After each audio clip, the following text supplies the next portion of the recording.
Now, Mr. Arditya Wicaksono. And the title is Problems with Indonesia's Rice Field Management Policy Dichotomy of Central Regional Authority. All right, everyone, I would like to begin with Dr. Evi Aratna Sinta Dewi. And for Dr. Sinta Dewi, you can begin your presentation now.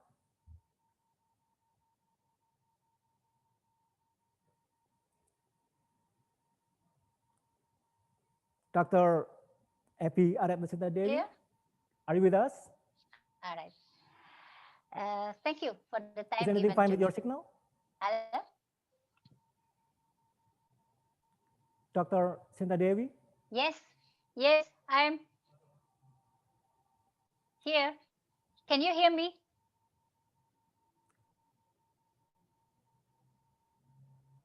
All right. Okay. Bismillahirrahmanirrahim. Good afternoon.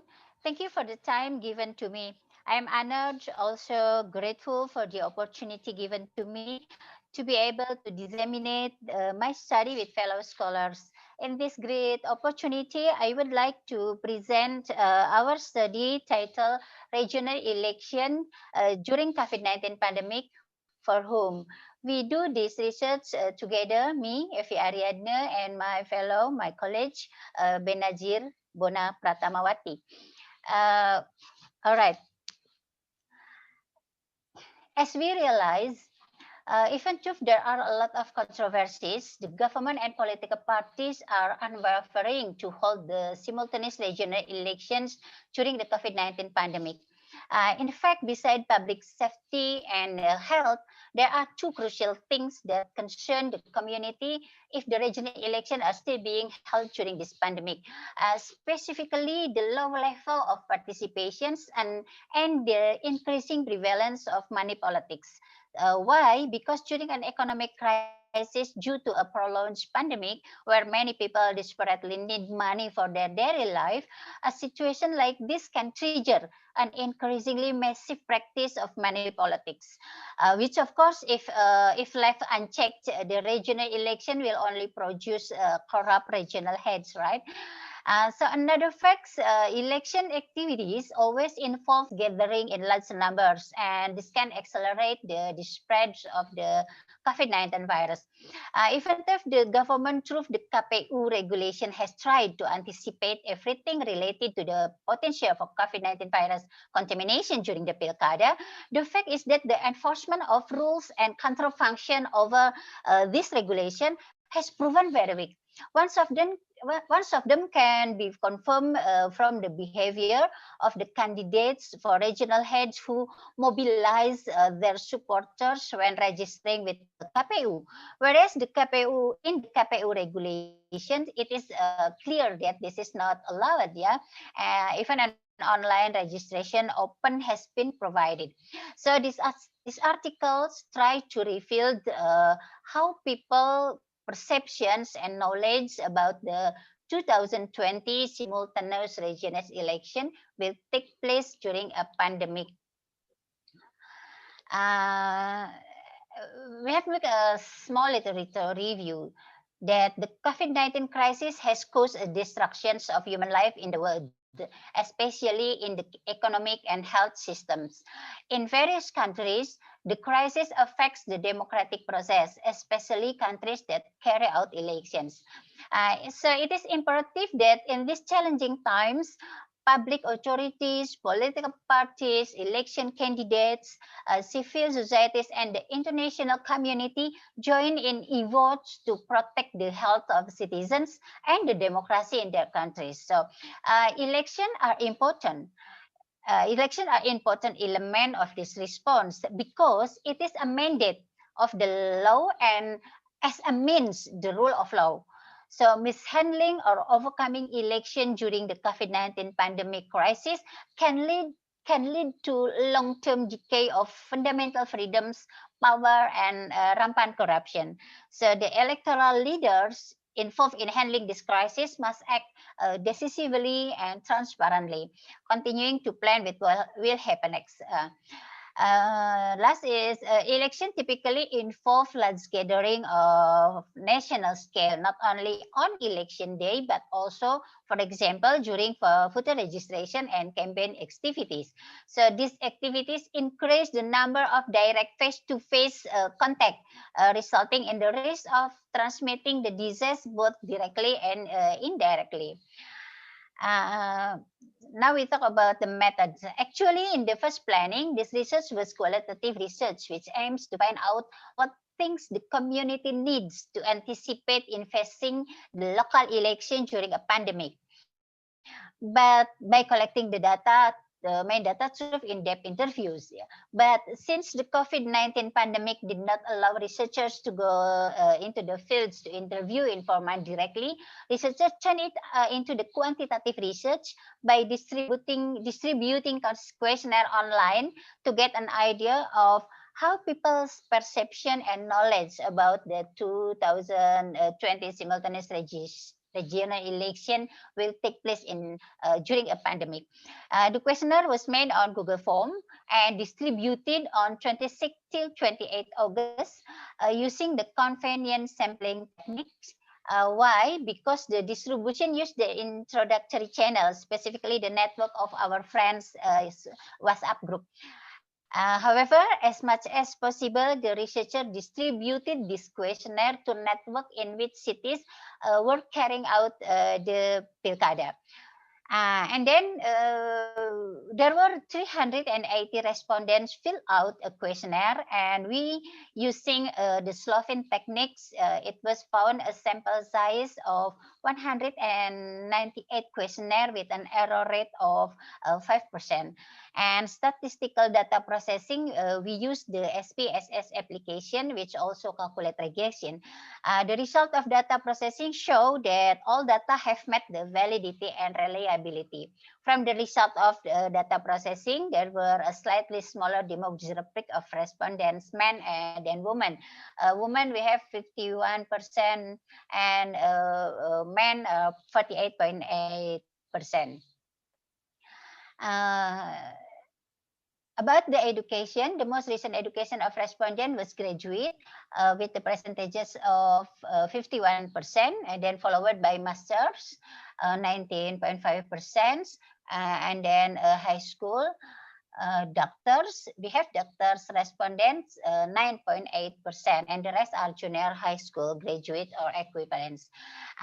Respondents are spread across 60 regency cities throughout Indonesia, mostly in Bandung district with a proportion of 11.8%, and Bandung City 10.5%. The rest are spread in Bengkulu, Surabaya, Maluku, Semarang, Tangerang, Malang, Denpasar, Manado, Makassar, Lampung, Jambi, Papua, Nunukan, Sentral Kalimantan, Bima, Batam, Bekasi, Depok, Jambi, and so on.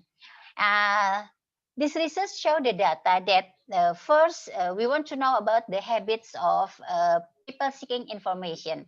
And we have a data that the habits of people in seeking information from social media, such as Facebook, Twitter, Instagram, we recorded that 75.6% says they seeking information from social media several times a day. Even 17.5% say that once a day they seeking from social media. And then still about people habits in seeking information, apart from social media, it turns out that television is the most preferred choice. At least 32.9% of respondents said they watch TV several times a day, and 28.5% once a day. Those who stated that there had never been 16.2%. Okay. After knowing the accessibility to both online and broadcast media, the researcher asked about the types of information related to the Pilkada and the COVID-19 pandemic in the last 6 months. And here is the result. First category, we asked about the information about the Pilkada. And the data show about 53.94% of respondents said that they rarely get it. they rarely get the information about Pilkada. But when we ask about information regarding the increase of cases and management crisis handling of COVID-19 pandemic, they 65% said that they often get this information. So this is different, yeah. They rarely get information about Pilkada, but they often get the information about the case of COVID-19. And the third category, we asked about the information regarding the health protocols implemented in Pilkada. 36.84% of respondents said they rarely get the information. 27.33% of respondents said never got it. And the rest is shown in the data. More than half of the respondents, about 47% stated that they rarely and never receive information about the health protocol of Pilkada. So it means that many people do not know what and how is the protocol in each stage of the election, both during the campaign and at the ballot or the TPS. Yeah. And then the fourth category is question about the reason why the Pilkada must be carried out amid the COVID-19 pandemic. A total of 41.05% of respondents stated that they rarely receive this information. And it's about 42.89% stated they never receive this information. The reason why the Pilkada is going on in this year. So from this data, it appears that 83% of respondents rarely and never receive information of the reason why Pilkada must still be held in December 2020. It means that the public may not understand how important the Pilkada is during in the pandemic, right? And the last is the category of information regarding the government preparations of Pilkada during the pandemic. Total about 46.05% people stated they rarely receive, and 34% respondents said they never received the information about the how government prepared the Pilkada during the pandemic. All right, this Very is well. the... Thank you, Dr. Sinta Dewi, for the Okay. presentation. And I would like to give the opportunity for Yes, Ms. yes. Ratna Rosanti, with the title is Pandemic at the Polls, How to Prepare Indonesian Election 2020. So, Mr. Rosanti, you can begin your presentation now. Yes. Can you hear me? Okay. Yes. Okay. Yes. Okay. Good morning, everyone. Nice to meet you, all of you, even though in virtual. Before I read my presentation, allow me to introduce myself. My name is Ratna Rosanti, and now I'm still work at the General Election Commission in Surabaya City. So here it is, my presentation about pandemic at the polls, how to prepare Indonesia local election in 2020. Next.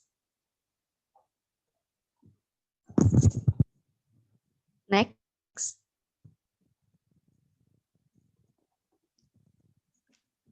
Next. Okay. Local election, or Indonesia, we call it Pemilihan Kepala Daerah Pilkada, was planned and held on Indonesia on December 2020. Voters in the election will elect 9 governors, 224 regions, and 37 mayors across the country. All the election will be held on the same day, and over 100 million people are expected to be eligible to vote. However, this is different from the implementation in 2015, 2017, and 2018. The 2020 local election will be held in abnormal situation due to the pandemic COVID-19. So what's about Indonesia? In 2020, on September 37, there will be simultaneous regional head election. However, entering March 2020, the pandemic changed everything. The COVID-19 pandemic then fell into the category of national disasters. In the end, had to temporarily stop the ongoing election stage. In fact, election organizer at the sub-district level had to be temporarily suspended. 3 months running, the Government General Election Commission has representative agreed to continue the 2020 regional head election stage. The continuation of the election was strengthened by the issuance of Perpu number 2 of 2020. Next. Okay. Okay, the government through Perpu number 2 remains unmoved that the regional election will be held on December 9. As well we know, the 2020 local election will be held on September 23 to elect 9 governors. However, due to the COVID-19 pandemic, KPRI finally issued a KPU decree number 179, which among other things regulate the postponement of several stages of the 2020 local election, including inauguration and tenure of the voting committee, verification of the support requirements of individual candidates, the establishment of voter date update officer, or we call it PPDP, and the implementation of checking and research, as well as updating and compiling the voter list. The postponement of several stages of the aforementioned local election can have various impact in its implementation, both positive and negative. The positive impact, for example, the delay provides space for independent candidates to prepare support requirement as individual candidates. Political parties can also experience relatively relaxation in the recruitment process for regional candidates. Okay, next.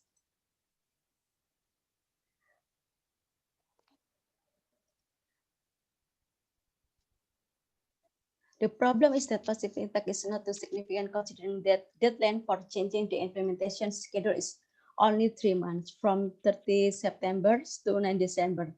This change in schedule is considered forced considering that the increase in the number of positive cases of COVID-19 has not stopped and is over. Moreover, until today, there is no certainty when the pandemic will end. The impression of the coercion over the issuance of Perpu number 2 is indeed visible. Even though the Perpu has an article stipulating that the 2020 local election can be postponed if the situation does not allow, this article is actually considered as something that is uncertain. Moreover, the Perpu also does not regulate budget issues, and whether this Perpu can also be a legal basis for the KPU to exercise discretion assessing the COVID-19 pandemic situation is an area can be considered to be disruptive to the implementation of regional election. The question is, does the KPU have this authority or does that authority lie with other agencies such as a Ministry of Health as applicable to the law on health? The loosening of the regulation in the Perpu can be considered another thing, but it can actually create new problems. This problem is not only a matter of uncertainty for the organization. The level of possibility for the 2020 local election is overshadowed by the COVID-19 pandemic situation, which has uncertain time, but also the possibility that the KPU will have difficulty making regulation that can determine the situation of an area or the health status of an area.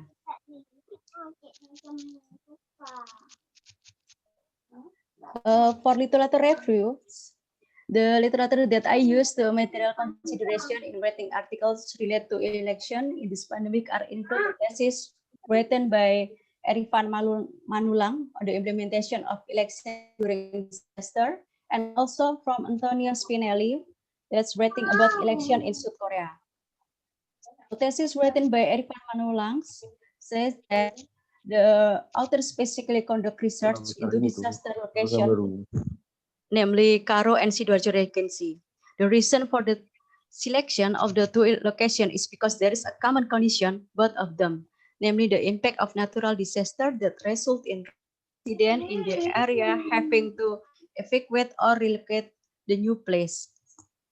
So the main thing you want to know by doing this method is how to election organizing bodies, KPU, Karo, and Sidoarjo Regencies provide guarantees of the right to vote for refugees and victims of disaster in the 2014 legislative election. In addition, research conducted by author also to find out what alone is a limiting factor in carrying out election in disaster area. Another article was also written by Antonio Spinelli in his article, Managing Election Under the COVID-19 Pandemic of the Republic of Korea, Crucial Test, specifically addresses the holding of election in the Republic of South Korea on April 15, and is still the COVID-19 pandemic situation. The Republic of South Korea is one of those countries that dare to take the risk of holding election under the threat of COVID-19 pandemic. The election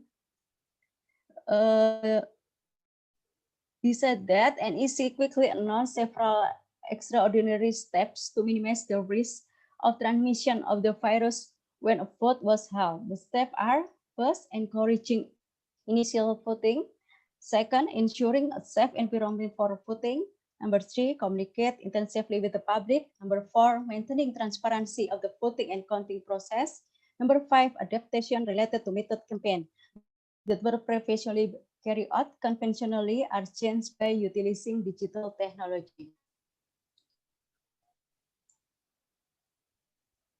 So what lesson can be drawn from this experience? In this paper, Spanier especially argues that COVID-19 pandemic still plaguing various parts of the world and not seeing when the end of this disaster will occur. Several countries and regions that will hold election in 2020 will certainly prepare themselves to face the dilemma as faced by the Republic of South Korea when India took the decision to hold election on schedule or not, including in considering safety guarantee for the involved such as voter, election organizer, and official at the polling station. Looking at example of Republic of South Korea case, at least it's generally seen that NEC as an electoral management body in South Korea has succeeded in holding a technically good election in very difficult circumstances. However, this does not mean that the experience can be readily and easily adapted to other countries' contexts because it's really all depend on the extent of countries' ability to anticipate the spread of COVID-19 as well as to deal with it quickly. So what's the conclusion? Oh, but the methods. The focus of this article is to analyze how to prepare election in pandemic based on 6 of Indonesia election principle. There are direct, general, free, confidential, honest, and fair, coupled with the principle of safety and accordance with established health protocol. The method used is the study of literature, where the source of literature are used to compile a research framework, a tool to analyze as well as to obtain data. Data collection until the analysis process since the end of March 2020, the literature used in this study includes all literature relating to the holding of the general election, including previous books, holding of election during a pandemic. Present the materials, method, surface questionnaire used for the study. This section should be easy enough for any reader to repeat the study under similar condition. Okay, but the conclusion, result and discussion. As extraordinary measures to fight the COVID-19 pandemic continue to prevail around the world, Kofi Annan, alongside 28 global leaders, include from Indonesia, Susilo Bambang Yudhoyono, leader, have published an open letter calling government and civil society to act to ensure democracy does not become the silent victim of coronavirus pandemic. Kofi Annan Foundation also expressed its view on this and conveyed 7 main principles in the election process during COVID-19 pandemic. The 7 principles are: a firm grounding in the law. Number 2, broad political support. Number 3, clear and transparent communication to the public. Number 4, proportionality. Number 5, based on the best available technical information. Number 6, time bound. Number 7, mindful of particularly affected group. So what's the impact of COVID-19 of the regional head election? One of the possible impacts that may occur for holding election during a pandemic is malpractice. One of the things that may often happen and become the object of the lawsuit in the election organization Honorary Council of the KPP is negligence or careless due to careless implementing the election states in normal situation. This problem often occurs especially in abnormal and emergent situations such as regional election in the midst of current COVID-19 pandemic. For example, in the midst of the outbreak of the COVID-19 pandemic, until May 13, approximately 115 individual candidates have been declared accepted by KPU, and 45 candidates have been refused registration. So, however, due to the pandemic, this stage has been delayed, including delay in verifying the spot requirements for individual candidates. With the issuance of Perpu number 2, KPRI must make more rational steps to verify this term of support. The problem faced by the KPU is a matter of time, considering that 9 provinces and 270 regions and cities that will hold the 2020 local election could be carrying out large-scale social restriction, or we call it PSBB. In effect, verification of support requirement must be done randomly and to check whether the support requirements provided by the candidate are valid or not. An officer is required to go down to the location to the check.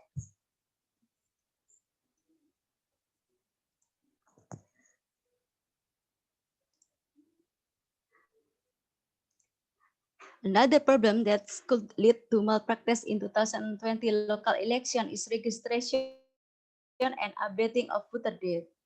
This issue has become one of the crucial issues in the history of election in Indonesia because voter databases are always different and not the same, which often create dispute between election organization and election participant. One of the difficulty level in the upcoming regional election is that if COVID-19 does not end, what about voters who have immigrated or live outside the provincial and or district area that are holding the election? Although KPU is compelling its states can privately way, the voter abuse can be carried out until December 9. You are in your final minute now? Yes. In other words, 1 minute more. Okay. Apart from the issue of data uncertainty, inaccurate voter data can also have an impact the level of participation in regional election. As an illustration, maybe in Medan and Batam in local election 2015 and 2016, the voter turnout is so low. So what about the voter turnout in local election 2020? We can see what happened in December 2020. So maybe that's all.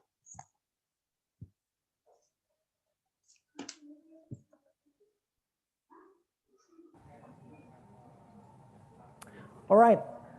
Thank you, Mr. Santi, for your presentation. And I would like to go next to Mr. Aryo Wasisto, with the title is The Role of Access Capacity of Business Actors in the New Normal Policy Congruence Indonesia. Mr. Wasisto, it's your time now to present. Okay. Good afternoon, everyone. My name is Aryo Wasisto. Currently, I am a researcher at the Indonesian Parliament Republic of Indonesia. Thank you, ladies and gentlemen, and I am very grateful to the organizer for providing this fantastic opportunity. So I will present my research finding quickly. First of all, so if you look at the title of my research, I'm underlining a recent problem. Still, the concept of I use to explain the problem are classical theories. Next, please. Okay, the background of this research is the study of business person politics and policy making still involves the concept of exchange between policymakers and businessmen. If we relate the issue of policy making in the realm of democracy and interest groups, the theorists often explain that the business group is the strongest in the influencing policymakers.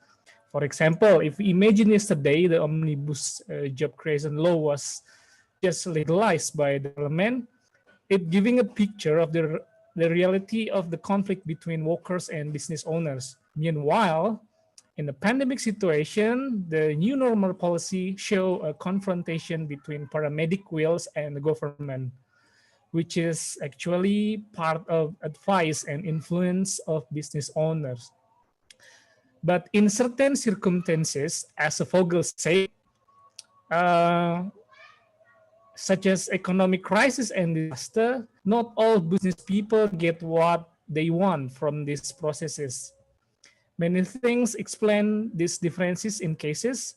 And however, democratic government decision will also show a symbiotic mutualism because, after all, business people are supplier of economic growth. And finally, congruence or acceptability can clarify the details of the individual in the business group who fully accept the policy. And what about Indonesia? Next. So my research focus on perspective of individual business actor in the new normal policy. This research doesn't attempt to explain the conflict between paramedic and business people. This research also doesn't explain the normative side of government decision. This research examines more about the modality aspect of business actors that are closely related to the new normal policy. Especially, I attempt to project the factor that explain individual business actors were having the ability to influence policies and accept this regulation. You know, the new normal policy is a regulation to reopen economic activities when pandemic is not very over. It's not really over. It regulates many matters, including the obligation that may burden the company's production costs. And this rule is very mandatory. This regulation is very mandatory. As you can see in this flow chart, access capacity generally show items that support a business person in exerting influence. I choose the three most important things, including political party membership, type of organization, and company scale. These three things are essential to show the different strata in people, because in my first assumption, not all business actors can be congruent with the regulation that are even influenced by fellow businessmen. Next, these are my hypotheses. You can see, first one is business actors who are member of political party provide an opportunity to utilize political party in influencing new normal policy. Second one is the higher scale of company owned by business people, giving them a great opportunity to utilize political party to influence the new normal policy. The third one, businessmen with large scale of companies allows to fully accept new normal policy. And the last one is the business person has a slight loss that makes it possible to fully accept the new normal policy. Next, to answer the four hypotheses that have been proposed, the data I used is survey to 147 of local businessmen who are member of national business organization like Apindo, Kadin, IPMI. The survey was started in early June to mid-July 2020. Of course, I use a third person as the representative to distribute this online questionnaire. For analysis, I made a use of logistic regression. From this analysis, I want to get a possible variable that can explain the two dependent variables. The survey was conducted online, and then I tried to apply logistic regression to each set of questions. If you guys want to look at the detail, maybe you can contact me privately. And these two table is the dependent variable result. Okay, you can see that the 1 and 0 is the symbol of the using access to political party, and 0 follow organization decision. And the second independent variable is fully accept policy 1, and not fully accept policy 0. Next, I'm going to explain the result of my logistic regression. So from the first model, namely modality, two variables, namely membership of the political party and company scale, are significant. This means that business who are member of political party has high capacity to push the new normal policy, and the scale of the company show the same significant effect. we can easily illustrate that business people with large company represent large material modality. Therefore, the need for regulation to increase profit or save from losses is rational behavior is also a classic concept of political economic study. My experiment on psychological model, however, doesn't seem to have an impact. In particular, I hope that their economic losses will make them exert influence over political representation. But in my study, I very need to reissue the measurement of parameter again. Next. The next table is the logistic regression result for the second dependent variables. The findings show that only business actors with a large company scale have the potential to fully accept the policies of the new normal policy. Also, the psychological model, large losses affect, or high losses affect congruence with the new normal policy. The simple reason to explain this phenomena is that losses have driven businessmen to turn things around so that they firmly define method to maintain their economic sustainability. From this result, we can also underline to maintain the economic underline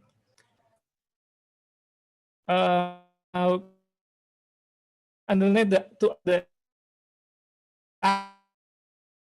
of political party doesn't necessarily promote congruence. So that in the first bill, that has not impact to policy congruence.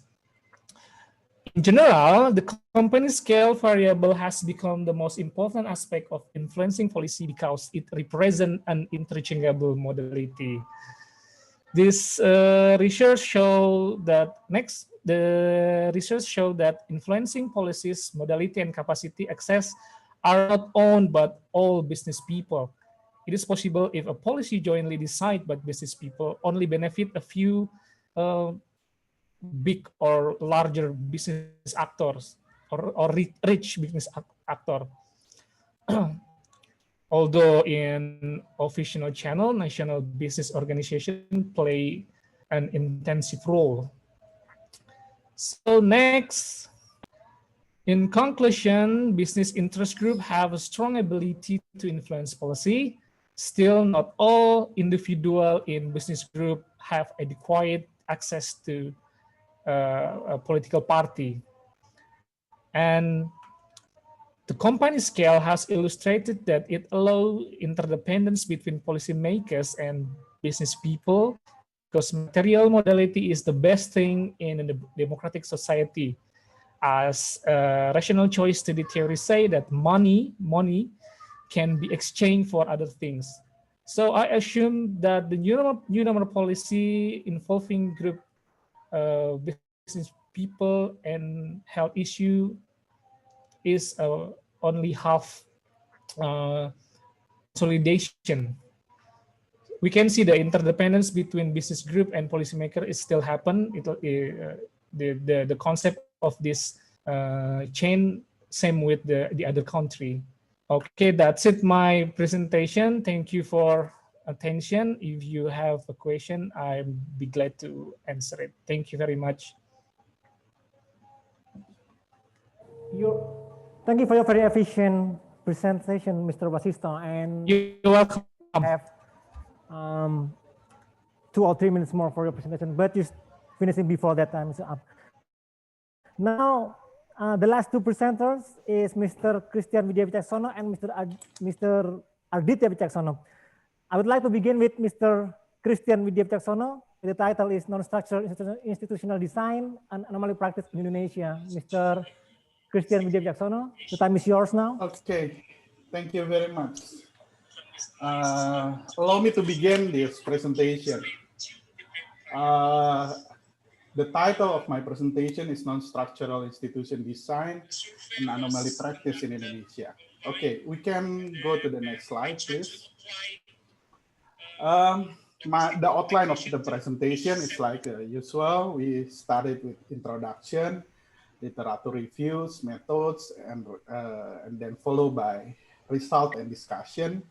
And at the end, we can come to the conclusions. Okay, next slide. Okay. I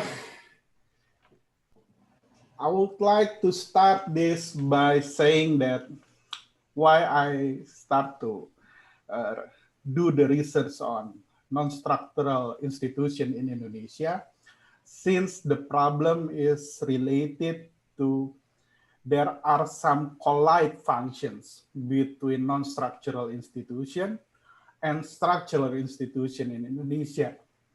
And these problems become more complicated when it also, let's say, join up with the inefficiency, since the non-structural institution also utilize the budget source as the same with the other institution, which is the national budget.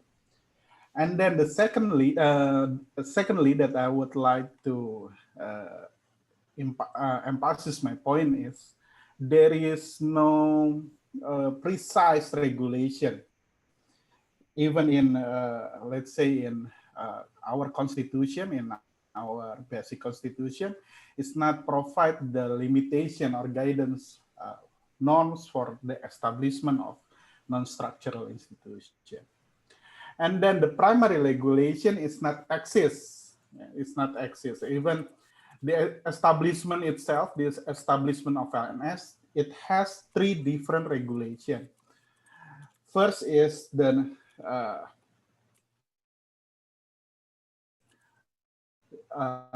bill itself, or we call it as law. And then on the other side, we have government regulation or peraturan pemerintah. And then we have presidential decree and presidential regulation. So we have 4 different types of regulation for the establishment of non-structural institution. And this regulation occupies different hierarchy in our regulation structure scale. Okay, come to the next slide. And most of the budget allocation utilized by LNS is only for to support, to support the routine operation of the LNS itself. So it doesn't have direct impact on enhancing public welfare. LNS is often placed as a part of state commission in our structure, but in fact, there are 95 LNS in Indonesia, and not all of the LNS utilize the same nomenclature, which is commission. There are some LNS using different names, such as academies, councils, assemblies, bodies, and etc. The institutional arrangement of ministry, and this is if we divide the government institution become 3 different parts. We have ministry, we have state institution, and then we have non-structural institution. For ministry and LPMK or non-ministry institution, there is a regulation which regulate this institution, which is law number 39 of 2008. Of 2008 about the state ministries. But for LNS, we don't have any regulation for that. So starting from 2010, the central government of Indonesia, they decide to start the evaluation on non-structural institution. By the process of the evaluation, as a researcher, I want to know the experience. The experience of the people that engage in the evaluation process. This is the main curiosity that become the base of my research. Okay, please come to the next slide. So I do some literature review about non-structural institution. But we can skip about this. We can skip about the literature review. I want to come to the conclusion about literature review. As the conclusion is, we can see there are three aspects, essential aspects when we design an institution. Sorry, the previous slide, previous slide. Okay, this one. After this one. Sorry, okay. There are three essential aspects in designing institution, state institution especially, or public institution. First is to creating order. Secondly is to establishing structure. And the thirdly is to making rule. To creating order, to establishing structure and making the rule, we set a goal. We set goal or a set of goals. It means that we try to achieve that. We try to achieve that on behalf of the institution. Okay, come to the next slide. So the research methods is qualitative approach. I utilize grounded theory. And the recruitment of the participant is the selection criteria rely on the information from the Ministry of Administrative Reform, which explain whose officials are involved in the process of LNS evaluation. And then the participants were selected based on the purposive sampling, only those who engaged in the process of LNS evaluation. The data collection method is through the interview with the participant. And data was analyzed by reducing the data into the teams by coding and condensing the codes. And finally, representing the data in the discussion. So by technically, what I'm doing is coding the line by line review of interview transcript, and then do the first level of coding, and then reducing the data into the teams. Okay, this is regarding the method. So we come to the next slide. This is the result. Based on the coding, I found there are 19, let's say, significant statement based on the interview. And then I start to coding it. And then I start to make a categorization regarding this code. Okay. We can see the next slide, please. The next slide, please. Okay, this is the themes that emerge from the process. We can see there are the existing feature of LNS and then additional expected LNS features arose during the evaluating of LNS process. And then the third one, can you move to the next slide, please? It's the contradiction features of LNS. So I come to this process. I come to this findings. And then next slide, please. When I try to make some relation between this finding, and then I find that the existing features of LNS in collaborate with additional expected LNS features arose during the evaluating of the LNS, then it produces the situation, the contradiction features of LNS. So the model, you can see the next slide, the model that I built from the process of this research becoming like this. You can see the model as present on the screen. Okay, next slide, please. So the discussion. The term institutional design refers to three essential aspects, as I already mentioned previously: goal, structure, and rule.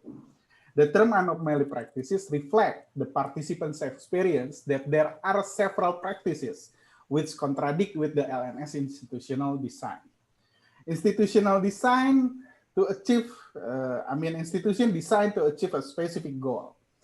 But the fact shows that there are 5 minutes more, Mr. functions between LNS and other government institutions. And then the fact also shows there is unbalanced number of LNS compared to other government institutions. We have 95 LNS compared to 34 ministry and about 23 non-ministry institutions in Indonesia. So the number of LNS is dominated and very huge.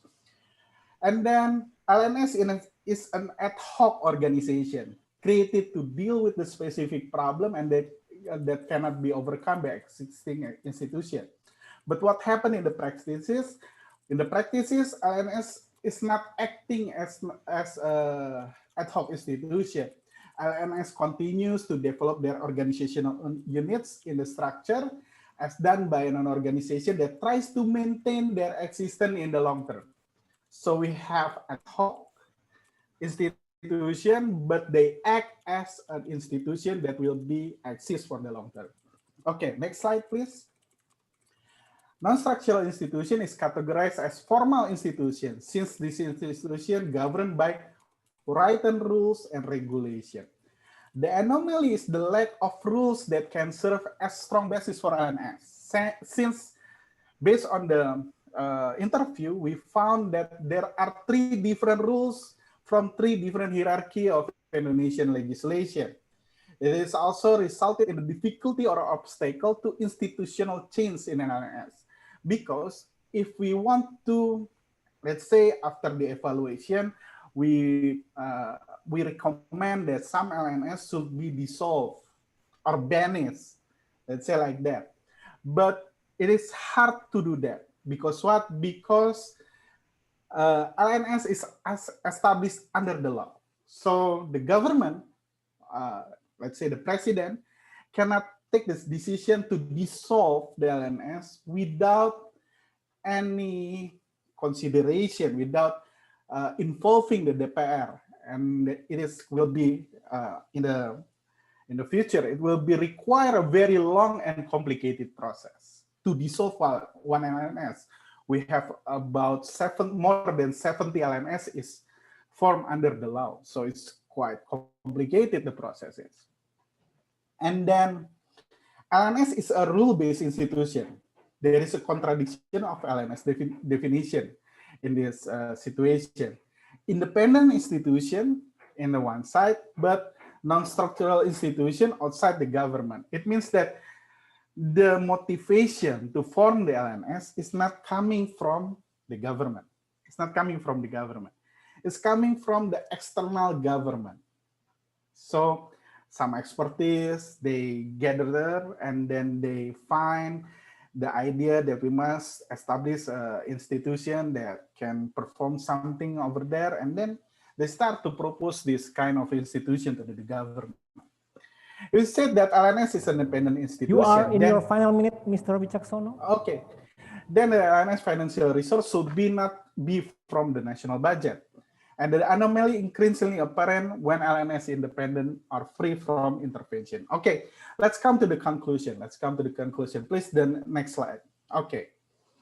So the study indicated that non-structural institutional design in Indonesia is not fully able to run effectively and efficiently because in reality, there are some anomalous practices related to goal, structure, and rule. Theoretically, researchers propose, besides we define the goal, besides we define the structure, besides we define the rule, it is also important to bring the consideration to control aspect in the design of organization in order to limit and prevent the anomalies. Control are necessary in order to ensure continuity of compliance. Your time is up, Mr. Wicaksono. We have to finish your presentation now because we have to give this opportunity for another Mr. Wicaksono, but this one is Mr. Arditya Wicaksono. Okay. Thank you very much. Very well. Well, gentlemen and ladies, of course, we have now to give the opportunity for another Mr. Wicaksono, but this time is Mr. Arditya Wicaksono with the title is Problems with Indonesia's Rice Field Management Policy Dichotomy of Central Regional Authority. So as our final presenter today, so I would like to give this final opportunity for Mr. Arditya Wicaksono. Mr. Arditya Wicaksono, your time is beginning now. Okay, thank you for Mr. Reza Dian Akbar, Honorable to Civitas Akademika Fakultas Universitas Visipol Universitas 11 Maret, dan everyone, panelists, moderator, all participants. My title with Problem with Indonesian Rice Management Field Policy Dichotomy Central of Regional Authority. Next.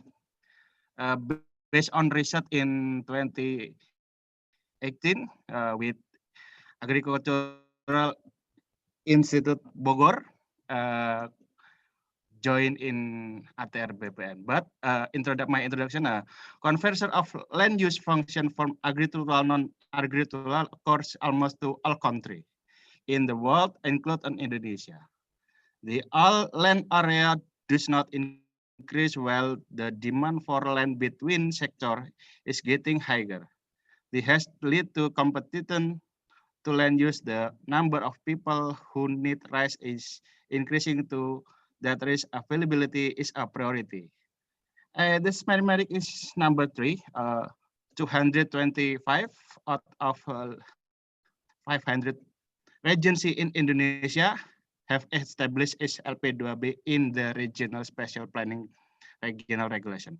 But it's very interesting. Maybe 2 regional out of 500 regency cities or 0.5% with accommodate with LP2B map in regional special planning.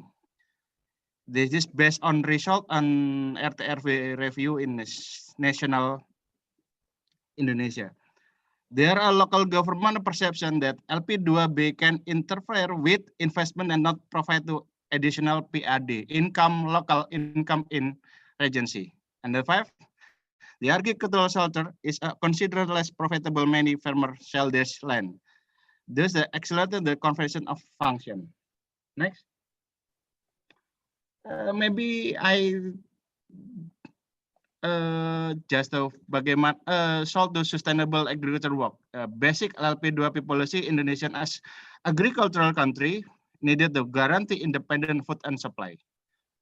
Basic law number 26, number 27 concerning special planning, article in 48 paragraph. Special planning for rural area is a direct at the defense of potential land on food, agricultural, food security. But in Senate drafting of law number 41, protection of LP2B until now, there has not been a concept for regional and central government in defending to agricultural land. Maybe in the strategy is synergy between local and central government in overcoming the problem of conversion, agricultural land use, a collaborative approach. Next. If you read the decentralization, autonomy, maybe decentralization of planning decision maker in administration authority from the central government to regional organization, maybe government affairs is concerned interest and survival and nation state they generally held in central of decentralized manner. Food and agriculture land is one of government fair of concurrent in nature referring law number 23 number 2014 concerning regional government. This division of authority in the agricultural sector into dominant to local government, but there are something domain of the central government, the implementation of government affairs. This model requires a principle of accountability, efficiency, and externalities, and still refer to national interest. Next. Research question in method with my paper is what a problem that constraint the determining LP2B.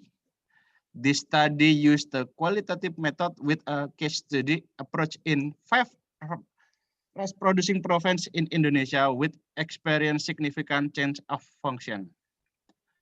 The 5 selection province sampling considered the area rest and felt and growth in production during 2010 and 2015. Next.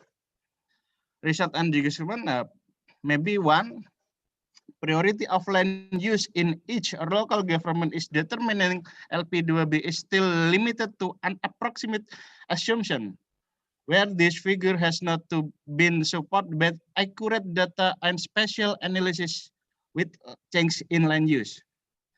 The determination of LP2B is hampered by the less coordinated development planning carried out by the regional and central government.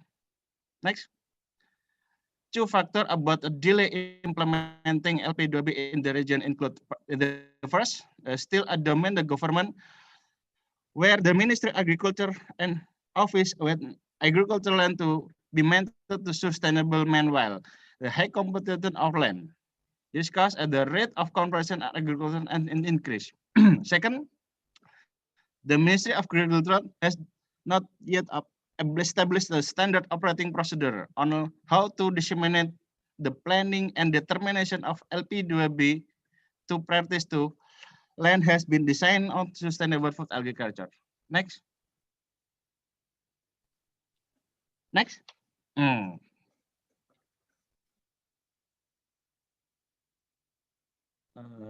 Okay.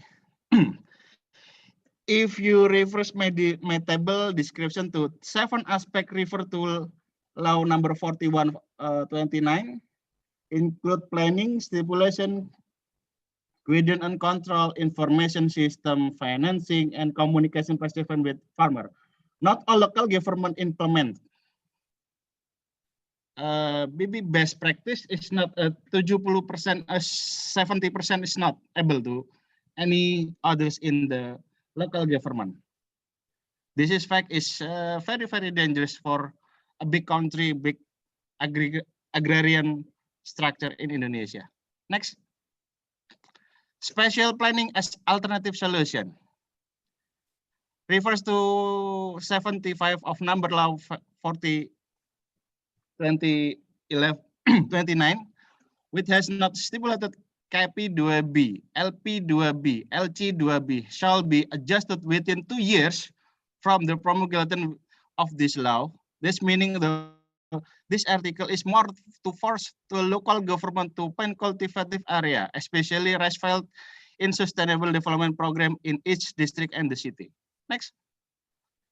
Maybe the refers to in the lower market economy, land conversion takes place through activity with lower and land rent rates to activity with higher land rates. Land value, land has a close relation with allocation of land resources among various commercial and strategic sectors use competition. Policymakers are reluctant to plan perennial agricultural land in detail and systematically because the temptation of carry out the commercial paddy field is more effective of promising. Next. Examining established space that strengthened regulation non-technical as comprehensive protection of the agricultural land and subject, making farmer more defined for forming a more promising agriculture climate. Layout and has business detail and the simplified process symptom of the conversion agricultural land function. They are not procedural and without permit naturally can be hidden to provide incentive to land over and socially local regulation and the LP2B law. Special use permit will be easy to decide to and have controlled after function change if the area has a special planning with a detailed utilization direction. Next is conclusion.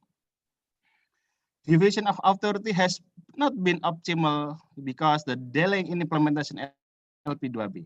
Guaranteeing a local permit by local government is balancing point of control. Where is chance 5 minutes more, Mr. Aditya Wicaksono. Yes, where chance is your special use must consider multi-aspect in multi-dimension nature of land.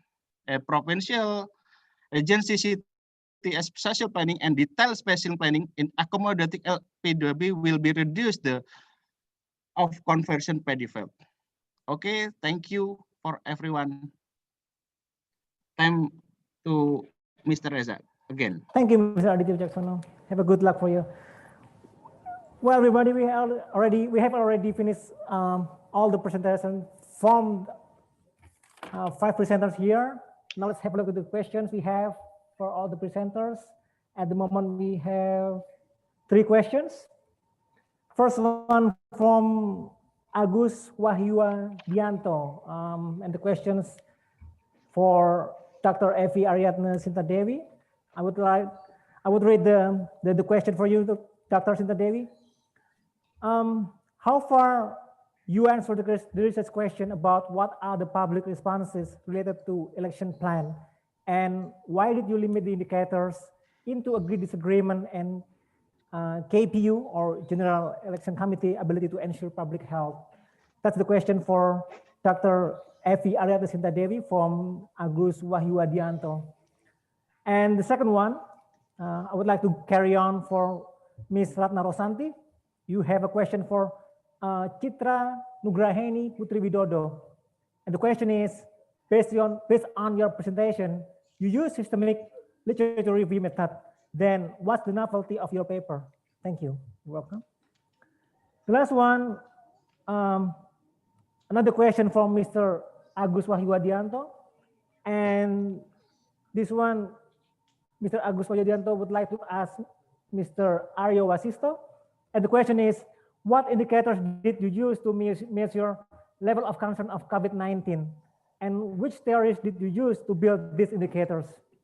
Since we have the questions, but not all the presenters got the question, I would like to deliver another question for the remaining presenters that have not got questions by our guest here. So I would like to ask Mr. Christian Widya Wicaksono, and my question is it fair enough to say that mostly the establishment of the non-structural institution were driven by political interests of the government instead of their functional reason? That's my question for Mr. Christian Widya Wicaksono. Please tell me if you need another repetition of my question, and I would be happy to read it for you once again. But at the moment, I would like to ask for Mr. Arditya Wicaksono. In terms of political base of the elites, Mr. Arditya Wicaksono, in your opinion, would be less problematic if the central government and the regional government came from the same political party. So we would not have the problem with Indonesia's rice field management policy dichotomy.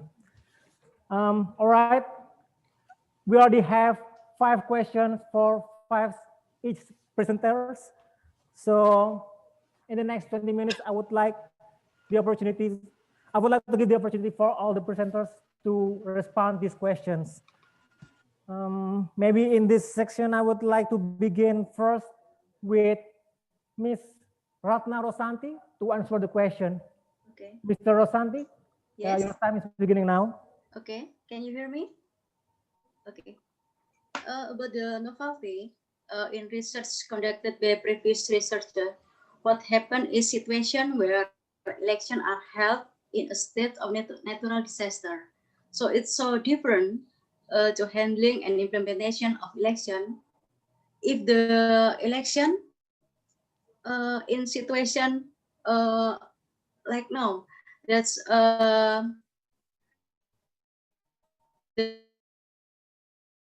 and implementation of election will be different from the election when easily the election could be overcome by shifting the polling station. But with the pandemic condition, shifting the polling station is not a solution.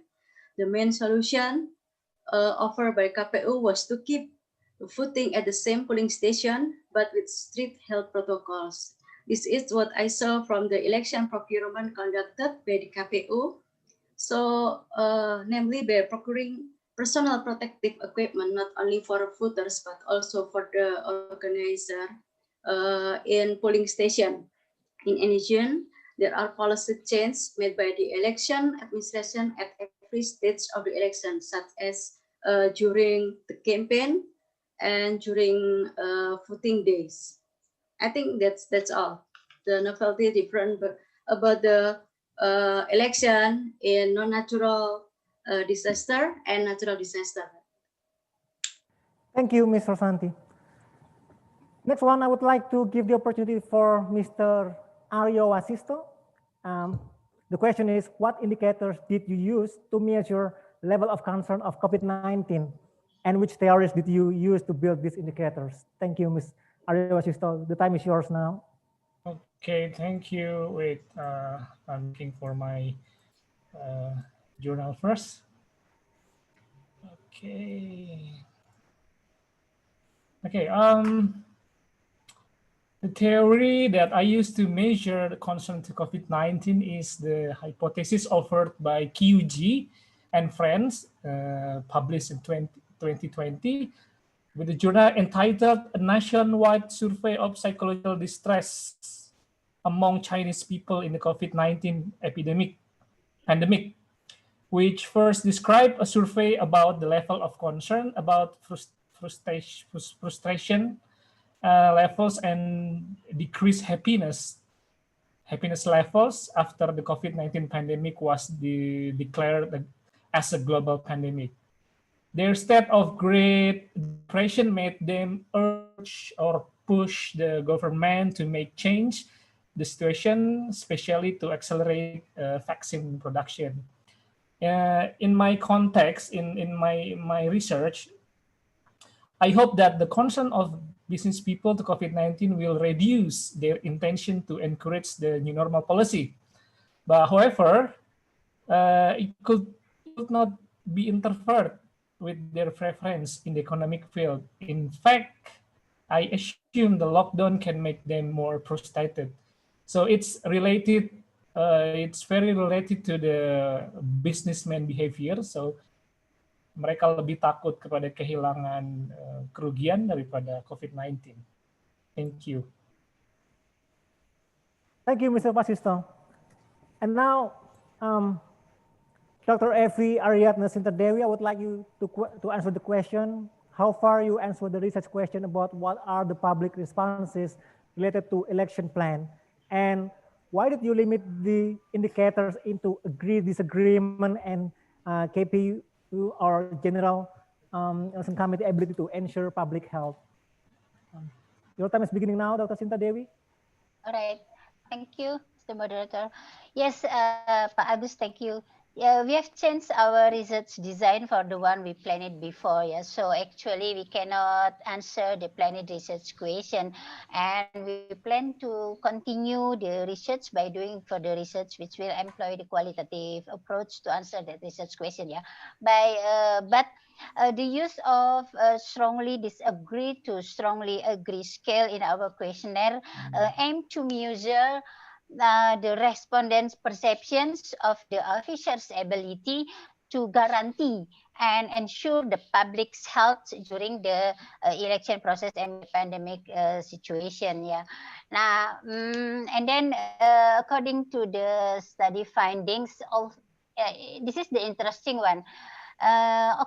Although the respondents admitted to never come across informations about the Pilkada during the pandemic, but and then even doubting KPU performance in guaranteeing the public's health during the election, but most of the respondents admitted that they will give their votes in the voting site on the scheduled date. So this finding indicates that the respondents may have inadequate understanding of why the elections still need to be conducted amid the pandemic, but not necessarily affect their participation to use their voting rights. And considering the interesting finding in our current study, we are planning to continue the study using different approach, that is qualitative approach, to gain insight comprehensively on the motive and reasons of the public who still want to participate on the elections, even in the pandemic situation. That's all. Thank you.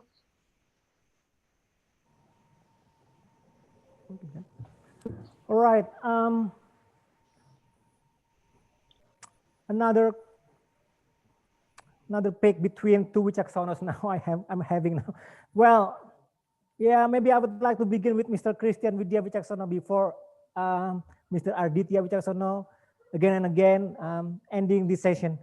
Mr. Christian Widya Wicaksono, I would like to ask you, is it fair to say that mostly the establishment of this non-structural institution or the LNS were driven by political interests of the government instead of their functional reason? Thank you for the question. Uh, the answer is no. The answer is no. The answer is strongly no, because as I mentioned previously, that the motivation to establish non-structural institution mostly come from the outside of the government itself. It's not the motivation or the initial step is not coming from the inside of the government. So let's say this is a cause of mistrust or distrust to the government itself, especially from the many stakeholder outside the government. So they try to establish, let's say, they start to establish non-structural institution and propose to the government. That is important for them to be here, and then even more, they possess some executive authority. Executive authority. So if you see most of the non-structural institution, they possess executive authority. So I don't know. Until today, we don't have any precise, let's say, any precise regulation to state that do we adopt pluralism in our executive state branches. This is very interesting to explore, of course, because I don't know, until today we don't know even the way we divide our state institution is very different to the other country. So I think this is my answer. Thank you very much. Wicaksono. Well, another Wicaksono will be ending our session today. Or do you still have time for another question? All right, but I would like to begin with Mr. Wicaksono first before I come up to another question. Well, Mr. Aditya Wicaksono, in terms of the problematic relationship between central and regional authority, in terms of Indonesia's rice field management policy, do you think it is fair to say that it would be less problematic if the central government and the regional government came from the same political party? What do you think? I want one principle in my hand. Yes, the big country always protect rice field in the world, but in Indonesia, after 11 years, have not been fundamental step that key government central and or regional government, central of regional government within collaborative government, because not collaborative any lack in implementation, but please build a program with increased PAD, but first finish the agricultural food land. Basically it needed 11 years nothing to do in Indonesia. In our ministry, we required a local government to determine the area the rice field before they can revisit RT/RW. Kuncinya satu, setelah apapun boleh berbuat program setelah kalian menetapkan lahan pertanian pangan berkelanjutan. 11 tahun kita belum ada apa-apa. Mungkin itu, Pak. Thank you, Mr. Aditya Wicaksono. I think we still got only one question, and I would like to pick the last one for Mr. Oh, it's Mr. Aditya Wicaksono once again. Yes. Mr. Aditya Wicaksono, there's a question from the audience about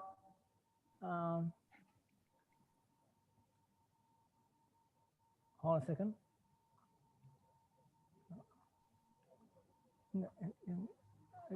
Can you display the question from the Zoom audience?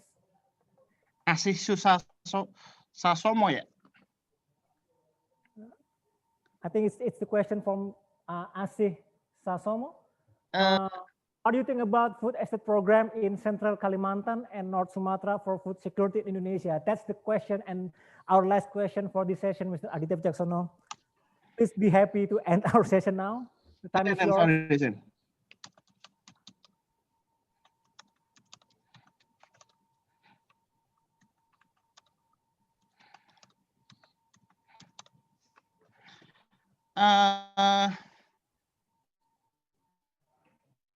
I think that program will be Ministry Agricultural, but one principle paddy field in our Java Island. Maybe wild rice field in outside of Java is very, very expensive. Second, the culture of Java farmer is very, very interest, very sangat mudah untuk persoalannya di Jawa tinggal itu. Di Jawa bagaimana kita seluruh kepentingan itu bisa duduk bareng lah ya intinya. Jadi kalau kita mau berbicara di luar Jawa akan sangat sulit karena mahal membangun sawah itu. Tapi saya tidak kapasitas untuk menjawab di luar Jawa. Karena ini tugasnya Kementerian Pertanian. Jadi kalau saya menjawab hanya mapping spatial analytic. Oke, Mr. Reza. Here. Okay.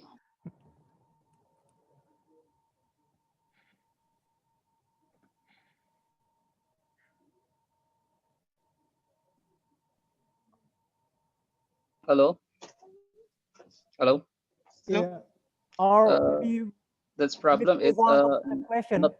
The problem is not only Minister of Agriculture to execute on the program food estate in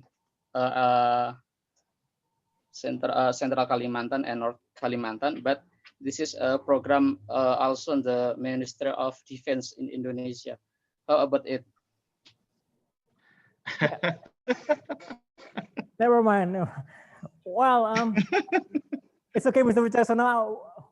We can get it about your answer here, sorry. but I would like my to research very, very technically, not its political policy. Yes, after 10 years, 11 years in Indonesia cannot step fundamental for food and agriculture, but okay. Unfortunately, we have to move on to another question, Mr. Wicaksono. And this time, I would like to deliver another question for Mr. Aryo Wasisto regarding his title and his article about the role of access capacity of business actors in the new normal policy congruence in Indonesia. Mr. Wasisto, are you still here with me? Yes. Okay, thank you. Mr. Wasisto, do you think the high numbers of COVID-19 cases in Indonesia is related to the reluctance of the business world to support the lockdown policy of the government? What do you think about it? Yes, lockdown or not lockdown is political decision. So still in parliament or in the government side, there are many business people there to recommend the lockdown. Even the peak of COVID-19, there's no lockdown because, you know, the term of oligarchy in Indonesia still doing that. Economic business is main activity. I think that. Yeah. So I haven't seen the side of there is a total lockdown of from Indonesia. Yeah, I think you're right for this one. Yeah. Thank you, Mr. Wasisto. And You're welcome. Dr. Effie, I would like to give you another question. Would you mind for it? Well, Dr. Effie Sinta Dewi, my question is,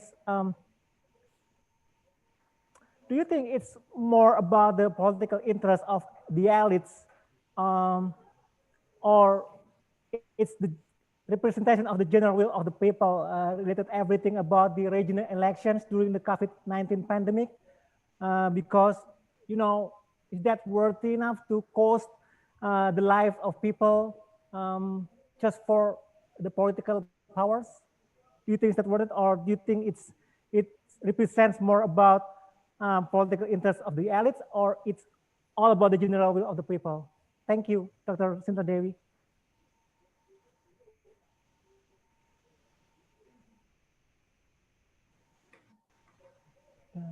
Alright. Yes. Hello. All right. Sinta Dewi? This is okay. Here, I have a college, Ibu Benazir Z, Miss Z. Maybe you can give the additional answers, Ibu Benazir. Oh, yeah, it's already leave. All right. It's about the question, yeah. Pak Norman, yes. In our finding of the research, it's considering to continue the research because in one side, respondents said that they rarely get the informations and they doubt about the guarantee from the government and the KPU about their safety and health. But I think our voters is patuh. The voters with obey to go to the ballot. So this is, I think, a social capital in Indonesia. Yeah, even they don't have enough about the informations, but they still do to give the right their political rights in the ballot. So I think this is interesting. So that's why on the next results, we want to know about the motive. Why the voters or what is the motive of the voters which wants to go to the ballots even they feel not safety and not comfort. Maybe like that, Pak Norman. Thank you. But I would like to ask you more about this because I'm curious about what is your personal opinion about this. Dr. Sinta Dewi, in your personal opinion, do you agree that in this current COVID-19 pandemic time, we still, have a regional election or general election in the whole Indonesian country? What do you think? What is your personal opinion about it?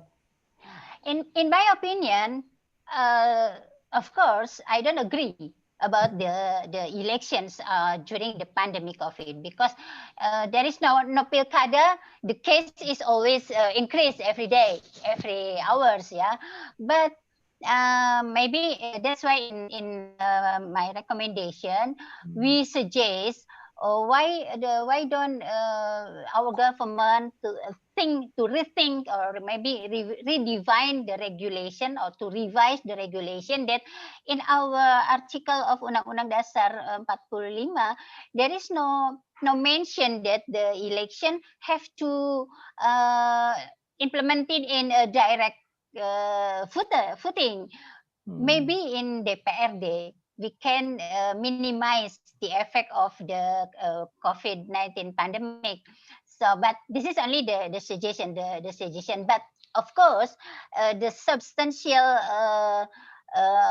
the substantial idea of this is all for the interest of the public, not for the elite, not for the political party. Because I think this pilkada is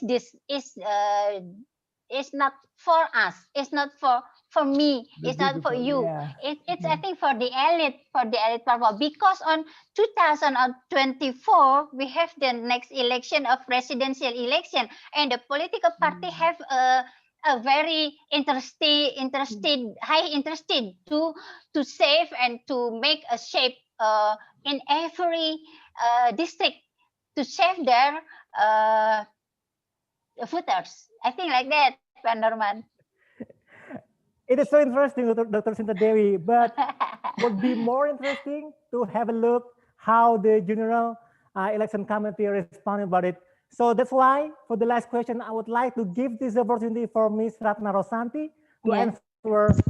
Ms. Rosanti, what do you think? What do you think about it? What if the election, the election or especially the election vote pools becomes the new cluster of COVID-19 in that area? Would the KPU or the General Election Committee or the government in general would be taking their responsibility for this thing? Yes, deep in my heart, I'm not agree with the Pilkada in this years. Thank you for your Yes, even though I'm a staff of general election in Surabaya, but we don't have a choice. We don't have a choice when we have to continue this stage. For your information, in my office, it's only 17 staff and 6 is positive. How we can to continue the stage with the no staff in our office and lockdown like that. So it's so sad to hear that we have to continue the election in the pandemics, but for protecting democracy and like that, so we have to continue it. So we procure from the masker shields and sanitizer in polling station, and also we use thermometer in every polling station is to increase the new cluster of COVID-19. But deep in my heart, I'm not agree this continue. Thank you. Yes. Thank you for this open-mindedness. Thank you for all of your honesty. Thank you for everything you have given us this afternoon. All right, everybody, we have already finished all the 5 presentations here, but I would like to invite all the presenters and you, the audience, to get returned to the main screen so we can get the photo session together here. Have you all got returned to your screen and turn on your video?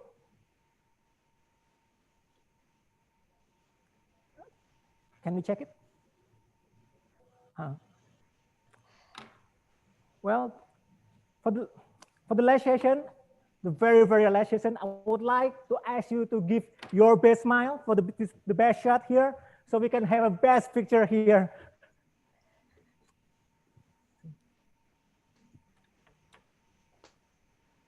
Okay, I will count it in 3, 2, 1, smile.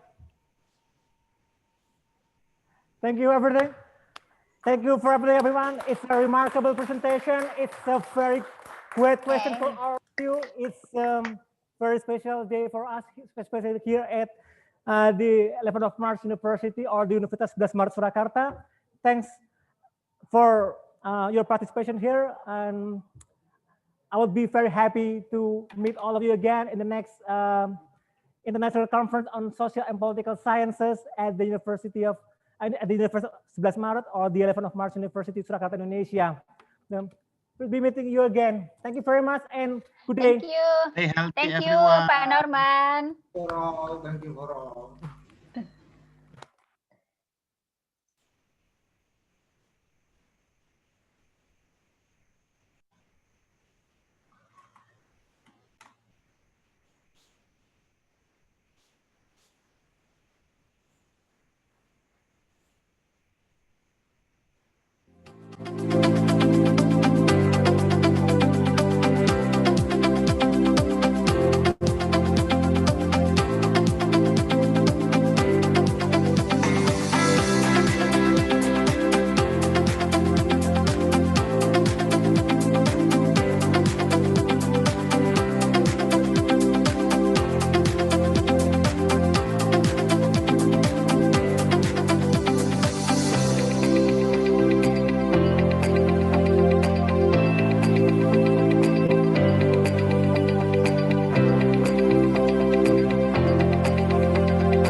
Cek, cek. 1.